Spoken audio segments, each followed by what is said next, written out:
Reka tubasuhuze tubifurize kugubwa neza mwe mudacikwa n'ikiganiro impamba y'ubumenyi. Impamba tubazanira buri gihe tuyivomye mu gitabo, aba igitabo gishya cyaba n'igitabo cyari gisanzwe ariko bishoboka ko bamwe batagize amahirwe yo kuba bagisoma, tukakira rero abanditsi cyangwa abasomyi b'ibitabo n'inshuti zo gusoma no kwandika, nubwo byakabaye ari twese. Uyu mwanya rero tukaba turi kumwe n'umwanditsi yanditse igitabo cyita Isano Isumbi y'Amaraso. Reka mbanze muhe ikaze, ni Bwana Emmanuel Uwimana, ikaze mu kiganiro. Murakoze cyane. Tariki wavutseho ya 25 z'ukwa 12, benshi muhuje iyo tariki usanga bitwa ba Noheli cyangwa ba Mukanoheli, wowe siko bakwise. Sinzi niba warigeze ubibaza impamvu batakwitiriye uwo munsi kandi abenshi bavutse icyo gihe babyitirirwa. Yanjye banyise Emmanuel kandi byose bijya gusa. Nabyo birahura na 25. Urakoze cyane. Ubwo nayo ni isano ufitanye n'iyo tariki. Yego. Iraruti y'amaraso cyangwa bihujwe n'amaraso y'umucunguzi, nta wamenye. Reka rero twinjire mu gitabo wanditse, Isano Isumbi y'Amaraso. Ni umutwe w'igitabo navuga ngo ushitura, ukurura, umuntu ashobora no kwibaza iyo sano iyo ariyo. Abatagira amahirwe yo gusoma ariko bakavuga ati iyo sano yasumbi y'amaraso ni iyihe? Yego. Kuri njyewe isano isumbi y'amaraso ni navuga ngo ni ubuvandimwe bw'ikirenga busumba isano y'amaraso, busumba ubuvandimwe, busumba ibindi bintu byose abantu bashobora kuba bahuriyeho. Ku rundi ruhande navuga ko isano y'amaraso ni urukundo, ni ugutanga ubuzima, ni ugutanga igihe. Nicyo ngicyo. Igitabo cyawe uvugamo ko ugamije gufasha abantu gukira ibikomere. Yego. Kubana neza, kubabarira. Reka twinjirane mu gitabo dusome, ko ntabwo tuzajya tuganira ku gitabo abantu bashobora kugira ngo ntidusoma, kugira ngo cyanditse mu Gishinwa. Jya ku rupapuro rwa 14, hari inkuru wifashishije, wajya wifashisha inkuru zinyuranye. Urupapuro rwa 14 ku muntu witwa Gisa. Ndanahera rwose kuri kiriya gika cya nyuma, ni interuro ebyiri zisoza urwo rupapuro. Ndasoma nawe uze kunyunganira, ndakubwira aho dufatira. Yego. Uragira uti umusaza ukuze ubwo yarageze mu zabukuru yaje guhabwa umwuzukuru n'umuhungu we witwaga Gisa ngo babane kugira ngo amumare irungu kandi azajya amutuma igihe bibaye ngombwa. Uyu mwana wari ukiri muto yagiraga umujinya mu buryo budasanzwe. Iyo yarakaraga yararwanaga, kamenagura ibintu. Icyo yabaga afite hafi cyose yabaga yakigukubita, kandi hakavuga arakara ryo ku bintu by'amafuti. Ahantu hose yagendaga baramutinyaga.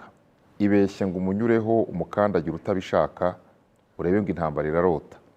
Iteka nakomeje kwibaza kuri uyu mwana, atuma ntekereza ku buzima abantu benshi babamo nyamara nabo ubwabo badasobanukiwe n'ibyo barimo.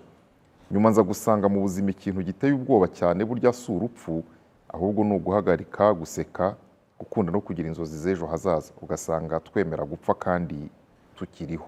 Wakomeza. Uyu mwana Gisa yagiraga amagambo atari meza kandi akomeretsa. Sekuru buri gihe yahoraga yakira abaturanyi baje kwiyama no kwihanangiriza imyitwarire mibi y'umwuzukuru we. Sekuru akabireba akabura icyo arenzaho akicecekera. Yahoraga yitegereza umwuzukuru we, agahora areba ibitutsi n'uburakari agira, akabura icyo abikoraho akicecekera. Rimwe umusaza agiye ku muhanda, imbere ye hari abana bagenda babara ibikomere n'inguma byatewe n'umwuzukuru we. Umusaza arabyumva araceceka. Umunsi umwe umusaza avuye guhaha azana urubaho runini n'ikarito yuzuye imisumari. Gisa bibonye aramubaza ati, ese muzehe ibyo ni ibiki wikoreye utashye biza bikuvuna?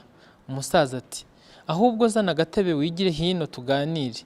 Umwana azana agatebe aricara baraganira. Umusaza ati, mwana wanjye, uru rubaho runini urimo kubona n'iyi karito yuzuye imisumari ni ibyo nakuzaniye.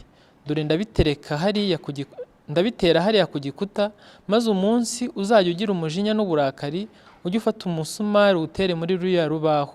Umwana arabyishimira, yumvaga ko ari umukino. urakoze cyane.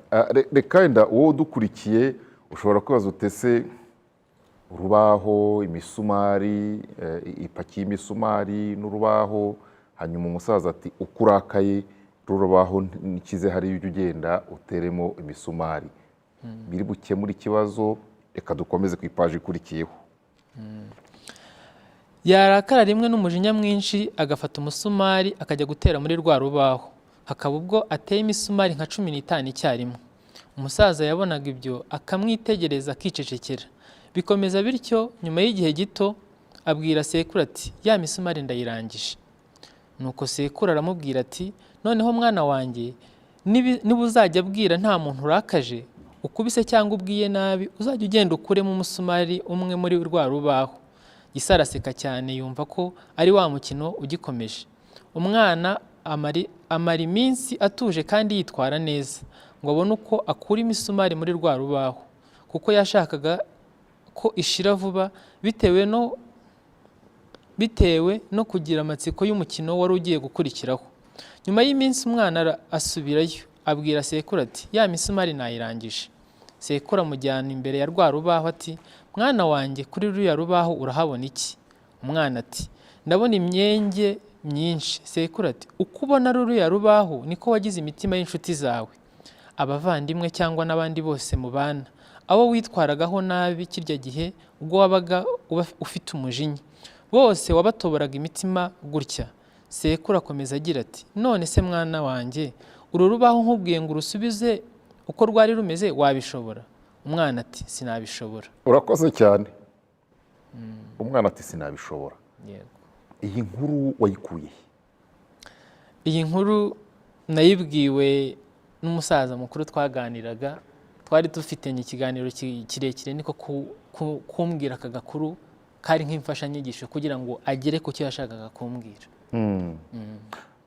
Mu gitabo cyawe ugaruka ku buhamya bw'abantu benshi. Hari ibitabo wifashishije urabivuga, ariko ugarukamo no kukuvuga ngo naganiriye n'uyu ndetse musaba uburenganzira bw'uko ibintu anganirije nabishyira mu gitabo. Aba bantu mwagiye muganira wabahise muti? Aba bantu nagiye mbahitamo bikurikije n'intego nari mfite y'iki gitabo, kwari ukugira ngo nomore ibikomere by'abantu benshi bafite mu muryango nyarwanda, cyane ziritu nyuma ya jenoside yakorewe abatutsi mu 1994 hano mu Rwanda. Hari abantu benshi bafite ibikomere byinshi babana nabyo buri munsi.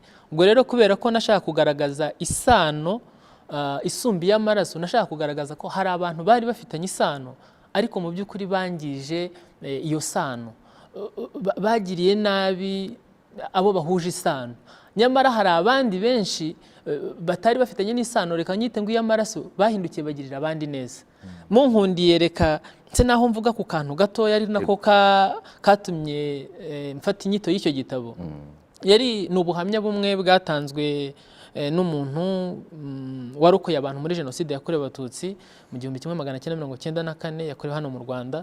Ni ubuhamya yatanze muri 2010, aho yavuga ko bari abavandimwe babiri bavaga indimwe. Umuvandimwe umwe mu gihe cya jenoside ajya guhiga no kwica abantu. Wa muntu murumuna we bavukanaga amenye ko afite uwo mugambi, aca inyuma ajya guhisha no kuburira ba bantu wa mukuru we yari agiye kugirira nabi. Ndaho ngaho rero natangiye kwibaza nti kubera iki uyu muntu ko bari bafite, ahubwo bakabaye niba bahuje isano y'amaraso, bakabaye bari kuba bahuje umugambi wo kujya kugirira nabi, cyangwa se bakaba bahuje umugambi wo kujya gukiza abantu. Ariko umwe yafashe inzira ajya kwica abantu, baravukana, undi aca inyuma ahubwo ajya kurengera ba bandi wa mukuru we yaragiye kwica. Aha rero niho impamvu nari mvuze ako kantu, aho niho havuye n'izina ry'igitabo ryitwa ngo isano isumbi y'amaraso. Ba bantu bari bahuje isano y'amaraso ariko imigirire n'ubumuntu bari bafitanye yari itandukanye.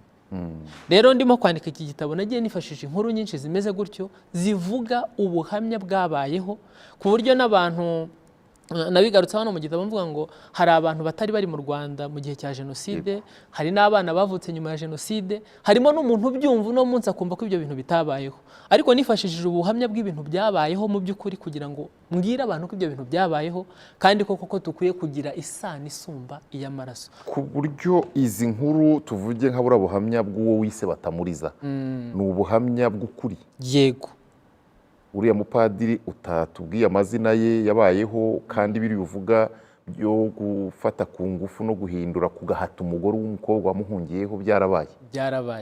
Kandi hari n'ubundi buhamya bwinshi busa n'ubwo ngubwo nabwo buri hano hanze muri sosiyete, abantu benshi babitse ku mitima batabasha buriya kugira igikomere ku mutima ni ikintu gikomeye cyane. Burya iyo umuntu yatangiye gukira niho handi ubasha no kuvuga, ukagira uwo wizera ukamubwira ibyawe, ukamubwira ati nyamuneka uzambere ijwi uvugire benshi batabasha kuvuga. Ugaruka ku kibazo cy'abana bavutse muri ubwo buryo bwo gufatwa ku ngufu mu gihe cya jenoside yakorewe abatutsi mu Rwanda. Mu by'ukuri wabaye ijwi cyane cyane ry'umubyeyi ry'uwabyaye muri ubwo buryo, ariko ntitwumva cyane uba n'ijwi ry'uwavutse muri ubwo buryo ngo twumve imbamutima ze. Abo bantu bo babayeho bati? Bariya bantu nabaye nk'aho ni reserve, ariko nabo naganiriye nabo, hari n'aho nabishyizemo hano mu gitabo mvuga ngo aba bantu bahuye n'ibikomere bikomeye. Uno munsi akeneye kugira umubyeyi umubwira ati mwana wanjye, nawe akamutega amatwi. Akeneye kugira ise na sekuru na nyirarume na nyirasenge n'abandi nk'abo, nyamara we afite icyasha ku mutima cyo kwitwa yuko yavutse mu maraso y'abagizi ba nabi. Rero ndimo kwandika navuga ngo naho nagarutse mvuga ngo aba bantu bakeneye isano isumba y'amaraso. Ashobora kuba adakeneye yuko waba undi wafashe mama we ku ngufu kugira ngo avuke yitwe se, ariko akeneye ngewe nkamubera se, akeneye wowe ukamubera nyirarume, akeneye uriya mubyeyi ngo amubere tante, akeneye umukecuru ngo amubere nyirasenge, amutega amatwi amwumve. Aho rero niho navuze ngo nk'uru Rwanda nyuma y'aya mahano yabaye mu Rwanda, abantu benshi basigaranye ibikomere. Hari imfubyi nyinshi, hari abapfakazi benshi, hari inshike, hari abo bana bavutse mu buryo navuga ngo bw'akarengane niko nabyita, ariko barimo kuryozwa ibyo base bakoze nyamara bo ntibanabazi. Rero ndimo kwandika navuga ngo ni twebwe muryango usigaye wo kuziba icyo cyuho kugira ngo tureme indi sano. Wa mwana azaze kwa Cleophas avuga ngo ngiye kwa sogokuru, ahagera muganiriza muhanura amwigisha indangagaciro z'umuco nyarwanda. Aze kwa kuriya mubyeyi amubere shangazi, ubwo nyirasenge, amuhanure. Ndimo kwandika rero nagaragazaga iyo sano. Noneho nyuma y'ibyo bintu byabaye bigatuma abantu bihakana abana babo, bakihakana ababyeyi, umwana akaba yumva atakwitwa yuko ari uwa runaka, ariko hari uwundi wamutega amatwi akamwumva kandi bikagenda neza. Ugaruka ariko no kuri ibyo bikomere n'abakomeretse, ukavuga ngo kubabarira biruhura, biraruhura, birafasha kuruta gutegereza ko umuntu azaza gusaba imbabazi. Wenda wafashe n'urugero rw'ababyeyi, uravuga uti aho gutinda ku mubyeyi gito, tekereza ko shima Imana ko atanakubyaye ngo akujugunye, kuko nabyo byarashobokaga. Ubutumwa buri aho ni ubuhe kuri wowe? Kuri njyewe urashaka kubwira abantu ngo birengagize ibyababayeho, kandi utubwira uti burya mu buzima 90% ni uko twitwaye ku byatubayeho. Yego. Ahangaha ndi nakita ngo ni ikiguzi cy'imbabazi cyangwa se imbabazi umuntu atanga. Nagarutse cyane icyo gihe nari ndimo ni chapitre ivuga ngo abenshi ntago duha agaciro ababyeyi bacu, reka bariho mfatira n'ibyo badukoreye byinshi. Aha nabwiraga abantu, ndababwira nti niba ugifite amahirwe yo kugira umubyeyi, ibuka ko hari ibintu byinshi yigomwe kugira ngo ugere aho ugeze. Byibuze urye, wambare, ujye ku ishuri, nubwo ataguha bya bindi byose ushaka cyangwa abandi babona, ariko byibuze 90% hari ibyo yabashije gukora kandi byiza. Hari ibyo yigomwe, yaraye adasinziriye, imvura iramunyagira, arya rimwe ku munsi cyangwa nabwo ntiyarya, wowe araguharira kugira ngo ubashe kubaho. Hano rero ndimo kuvuga ni umubyeyi wahagaze neza mu nshingano ariko noneho harimo n'utarabashije guhagarara neza mu nshingano ze, nawe uramuvuga kubwo yenda ku bushobozi buke yari afite. Ariko hari n'abandi bataye inshingano zabo nk'ababyeyi. Abo nabo nabagarutseho. Hari n'ubuhamya nashyizemo aho mu gitabo bw'umuntu witwa Mugiraneza, aho yavugaga yuko bamwise Giraneza, aho yavugaga yuko ababyeyi be bamutereranye, we yari abafite bombi ariko baramutererana, agera aho afatwa n'abandi bantu. Ari naho navuze ngo baremye indi sano isumba iy'amaraso. Yari afite ababyeyi baramwirengagiza, agira amahirwe yo kubona abandi babyeyi bamwadobuta, niko nabyumva, bamwakira, bakora inshingano nk'iz'ababyeyi be bakoze. Ndangije rero arangije kwiga nibwo wabonye akazi, nibwo ababyeyi bamugarukiye baravuga bati nyamara taguhaye ibyo washakaga, bafite impamvu zabo tutajije. Kugira ngo rero ubashe kugira amahoro nawe abana bawe uzabaho uburere bwiza, nuko ubanza ukabababarira, ukumva ko nyine hari imbaraga nke bari bafite icyo gihe. Niyo bagarutse bagusanga bagusaba imbabazi, iyo batazi gusaba bababarire, kugira ngo umutima wawe utuze, ubeho uryohewe n'ubuzima. Kuko nukomeza umuntu naguhemukira ukagomeza kumurakarira, ni wowe ubabara cyane, ni nawe uvunika gusumba babandi. Ariko se iyi sano, reka duhere ku isano y'amaraso mbere yo kuvuga iyasumba. Iyi sano y'amaraso uwumva abo bayisangiye baramuriye, ntacyo bamumariye, adashaka kwisanisha nabo, uyu muntu yafashwe iki ku isano? Mu gitabo uvuga uti uko wakora kose ntisibangana. Aha ngaha icyo nashaka kubabwira, nagira ngo mbibutse yuko bazasipoza yuko abo bantu cyangwa abo babyeyi be nabo bahuje isano, nubwo bakoze ibyo, azabafate nk'aho ari abandi bantu bahuriye mu buzima busanzwe. Kuko uno munsi dushobora guhurira mu kazi, cyangwa tugahurira mu rugerero cyangwa n'ahandi runaka aho dutorezwa, tukagira ibyo tutumvikanaho, kandi twese muri sosiyete niko bigenda. Icy'ingenzi rero ntabwo ari ukurakara ngo kuko tutumvisha ibintu kimwe, ahubwo ni ukuvuga ngo wowe niba hari icyo umurusha muharire, ubuzima bukomeze. Kuko nibitabaho gutyo ni hahandi nyine ya makimbirane tubona avuka, abantu bapfa imbibi, abantu bapfa imitungo n'ubutunzi. Nyamara icyo ngicyo ngiye ntabwo ari cyo nashyize imbere. Naravuze ngo igihe ni ubuzima, kandi n'ubuzima ni igihe. Buryo umuntu uguhaye, umuntu ugukunda guha ubuzima gusumba ibintu. Abantu benshi rero dusigaye twihugiraho tugakunda ibintu, bikatubuza kugira ubumuntu. Kandi umuntu nyamuntu ubundi ni ufite umutima n'urukundo n'ubumana muri we, none n'ubumuntu. Ubumuntu sinzi ukuntu nabisobanura mu kinyarwanda cyiza, ariko mu kinyarwanda cyiza baravuga ngo imfura ni umuntu ufite ubumuntu, donc utikunda ngo yihugireho, ahubwo akishyira mu mwanya w'abandi. Uyu munsi nshobora kuba mbona ibintu tutabibona kimwe, kubera ko yenda nibogamiho cyangwa nikunze, nyamara wowe ukambwira ati nyamara dore uko byakagombye. Iyo mfite ubumuntu rero muri njyewe, ndahindukira nkishyira mu mwanya we, nk'abantu ariko uyu muntu ashobora kuba ari mukuri. Ngicyo rero ikintu turimo kubura muri ya sano. Kuba rero iyo sano ntituzayikuraho, izahamaho, ahubwo ni uguhindura uko tubona bya bintu. Na wa muntu watanye tukagerageza kumugarura mu murongo mw'isi. Mu gitabo cyawe Bwana Emmanuel, hari aho wavuze ku bijyanye n'ibyo abantu banyuramo muri iyi mibereho. Uravuga ngo burya mu buzima, ni ku rupapuro rwa 89, yego, ku mugabo babwiye bati birababaje, amaso yawe ubu ngubu afite urwego agezeho yononekara, uzajya ubona ibintu gusa biri mu ibara ry'icyatsi cyeruruka. Ngo aragenda nawe agura irange, n'inzira ijya mu cyumba cyayishyiramo iryo range, n'inkuta z'inzu, ibintu byose kugira ngo abashe kubibona. Ariko utanga umwanzuro kuri iyo myifatire, uravuga ngo burya mu buzima natwe turigora tugashaka guhindura isi n'abayituye, kandi ntibishoboka. Ahubwo igishoboka ni uko twakwihindura twebwe ubwacu, tugahindura n'uko tuyibona. Ni ukuvuga ngo niba ubona ko abantu baruhanya cyangwa bahemuka, wabahindura, ahubwo wowe ukwiye guhinduka ukamenya uko bitwaraho, uko wihanganira ibyo bagukorera, ndetse n'icyo ukwiye gukora ngo utagwa mu mutego wo guhemukirwa nabo. Niba se umuntu agutuka, wamukuramo icyo kinyabupfura cye gipfuye. Urashaka kubwira udukurikiye, urashaka kubwira umusomyi w'iki gitabo ngo ibyo birenge yikomereza urugendo. Yego. Ese biroroshye? mu by'ukuri ni nabyo nise ngo ubutwari bw'abantu batandukanye. Kuba intwari, hari umugabo wabivuze ngo intwari mu bikorwa ingana n'intwari ku rugamba. Usanga mw'ubu buzima ntabwo ibintu byose byoroshye.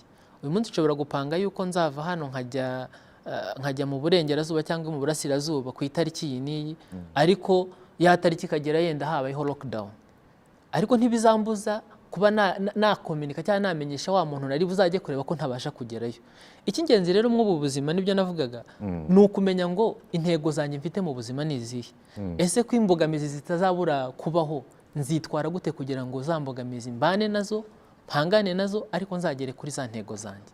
Aho rero niho navuga ngo bisaba gushishoza no gufata ibyemezo udahubutse, byaba na ngombwa ukagisha inama abaciye muri za nzira nk'izo urimo kwerekezamo. Ukagisha inama, ariko inama nazo ukavuga ngo ntube umugaragu wazo cyane. uko waravuze ngo mu nshuti, mu gitabo cyawe uravuga ngo hari n'ibibazo ugenda ubaza ukavuga ngo niba wasubije yego yego yego yego ufite ikibazo.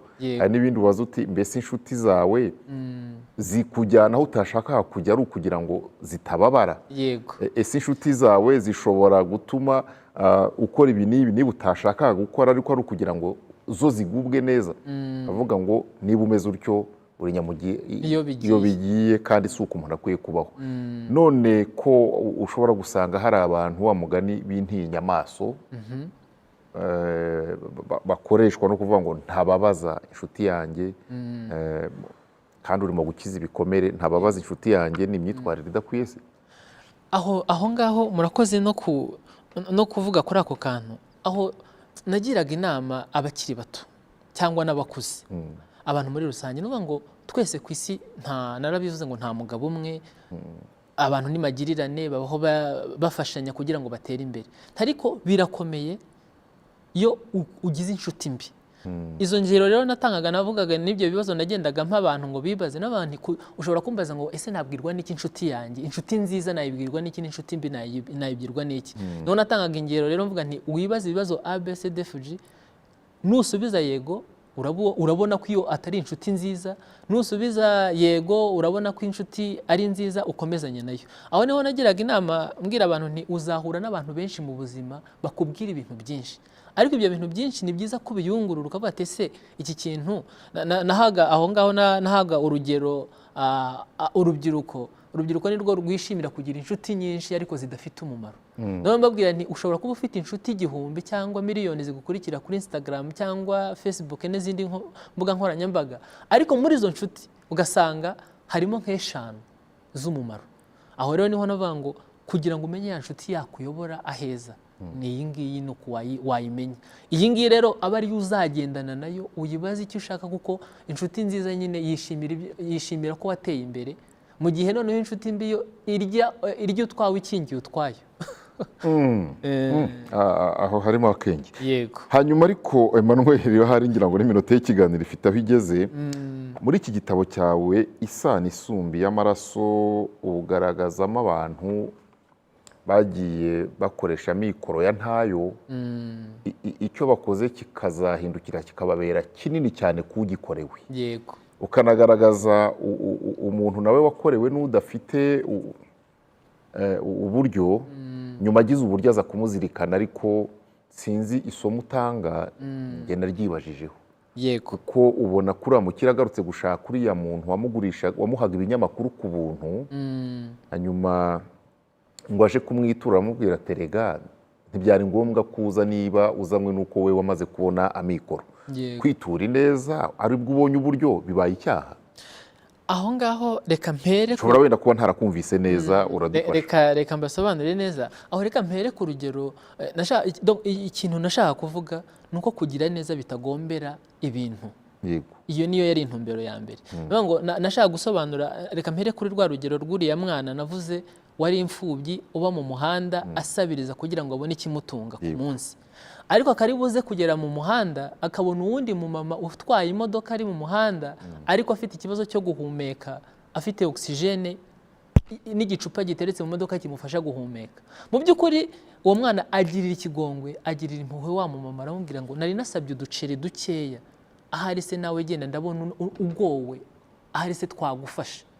Nashaka kugaragaza icya mbere aho ngaho yuko kugira ubumuntu ntibigombera ibintu. Yego. Noneho reka ngaruke kuri wa wundi rero. Ariko niyo nkuru yisoze. Yego. Abantu bose ntibazasoma iki gitabo uko byaje kugenda. Uko byaje kugenda, wa mwana yagize neza, wa mumama nawe biramutungura, afata agafoto k'urwibutso agashyira kuri za mbuga nkoranyambaga tuvuga, avuga ineza yagiriwe na wa mwana ku biceri bitarenze 200. Iyo neza rero yatushije abantu benshi, cyangwa yakoze ku mutima y'abantu benshi babonye iyo nkuru. Wa mwana nako wa mubyeyi aza kubona ubufasha bwo kujya kumuvuza, bivuye ku biceri yahawe na wa wundi udafite n'icyo gutanga, ariko ufite umutima w'ubumuntu. Aza ya neza iza kwiturwa n'abandi bantu benshi batari na wa wundi yagiriye neza. Icyo ngicyo nuko cyarangiye. Noneho icyo nashaka kugaruka hariya rero, hari abantu batekereza ko kugira neza bisaba kugira ibintu bya mirenge. Bishatse kuvuga ngo wa muntu, uwo munyamakuru wagurishaga ibinyamakuru yaravuze ngo njyewe naguhaga mu nyungu ndi bwunguke uwo munsi, ndetse no mu gishoro nakoragamo ntitaye kuzagaruka kunshimira. Ahubwo ibi ngibi wakagombye kuba nawe warabikoze imbere. Ntabwo byakagombye kuba umaze kuba umumiliyarderi ngo wibuke kugira neza. Abantu benshi rero batekereza yuko kugira neza ari uko wamaze kugera aho ugera, kandi aho uri hose n'icyo ufite cyose ushobora kugira umuntu neza, kandi bikagira umumaro. Ni naho donc nari ndimo nubaka ya sano isumbiye amaraso. Abantu batekereza yuko, ni urugero mu miryango nyinshi abantu bafite, umuntu atekereza ko gufasha abandi ari uko hari aho yamaze kugera. Abantu batanga ibyo basaguye, kandi mu by'ukuri gutanga kwiza ni ukwigomwa kucyo ufite ugahereza ubundi utarindiriye ko ari ibyo wasaguye. Umuntu ajya gutanga imyenda agahera ku itakimukwira, ni urugero. Mu by'ukuri se uwo uyihareka mvuge ko mwavukiye rimwe, we yaba ikimukwira? Yarahorose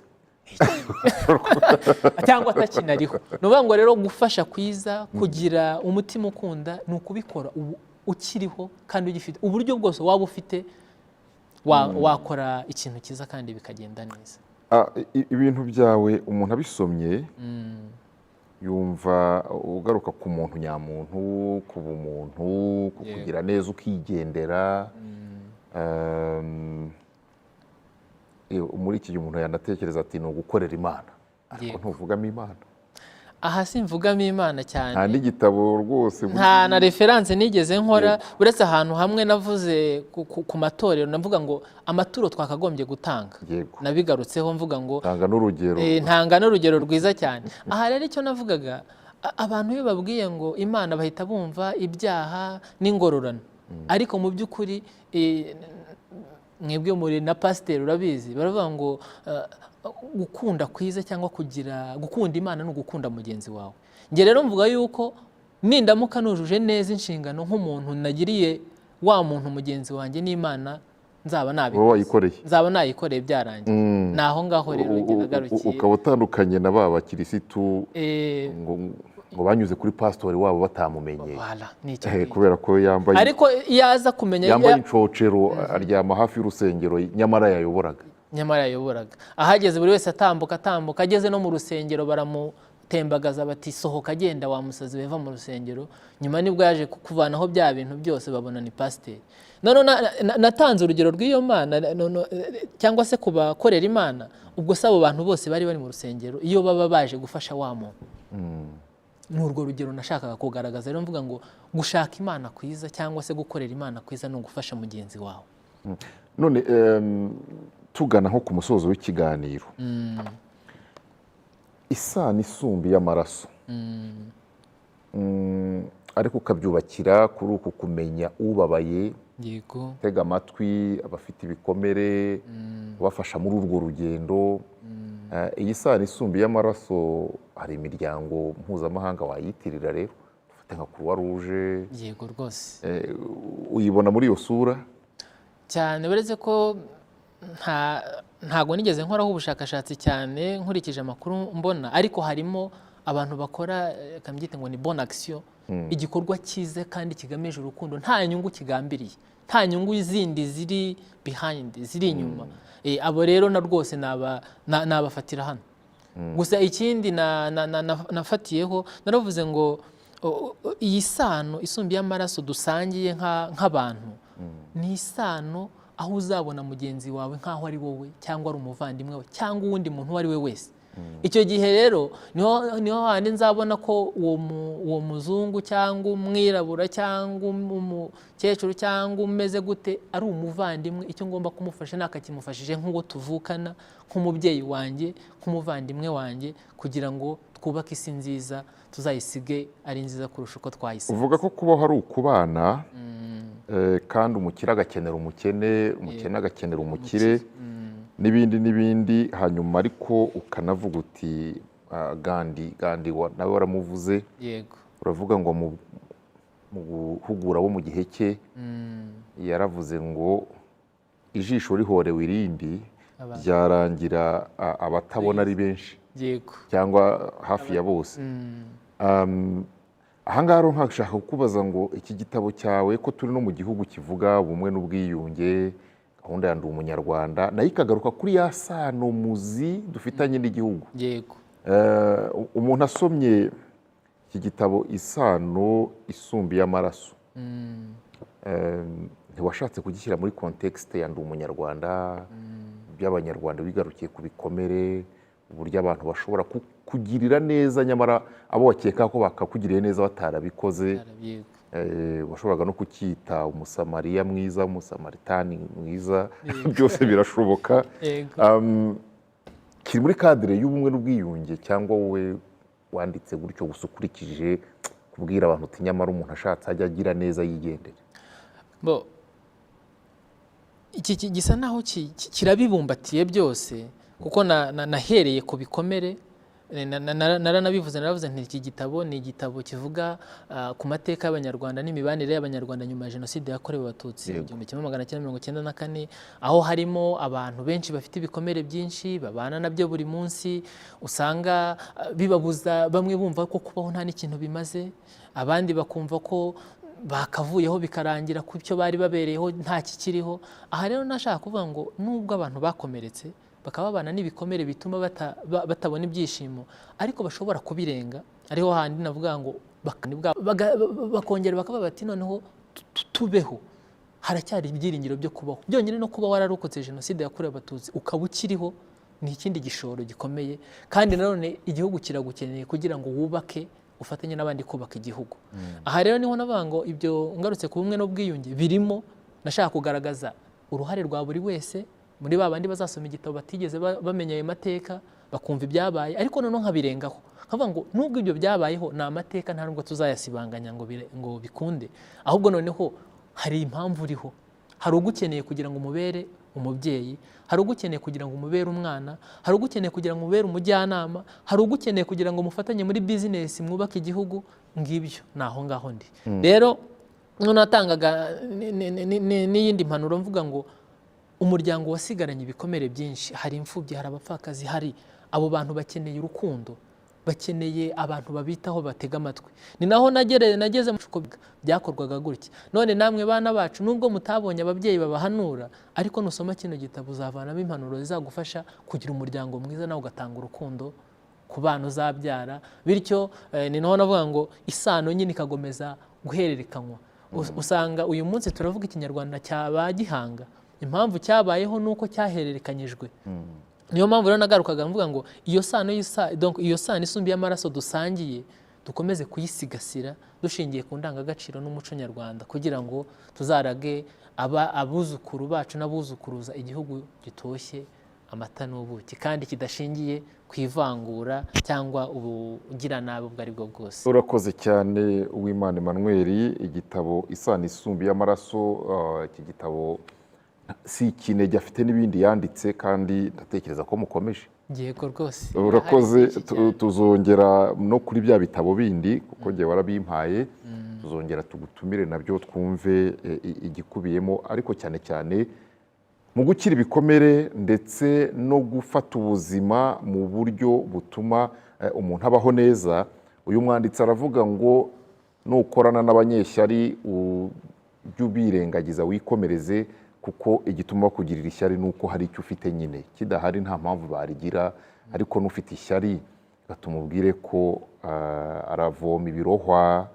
Kandi muri iki gitabo bavuga ngo isano isumbiye amaraso ni ukuvoma ku isoko y'amazi y'urubogobogo, isoko y'urukundo n'ubuvandimwe no kugirirana neza no gutekereza ko gutekereza nabi ni uguta igihe kandi igihe gitakaye ntikigaruka. Cyakora ngo iyo cyatakaye umuntu afatira aho kigeze akagira ibyo akosora. Niba hari ibyapfuye, iki ni igihe cyiza cyo kubikosora igihe umuntu akiriho. Murakoze, mugire ibihe byiza kandi twese twubake isano isumbiye amaraso.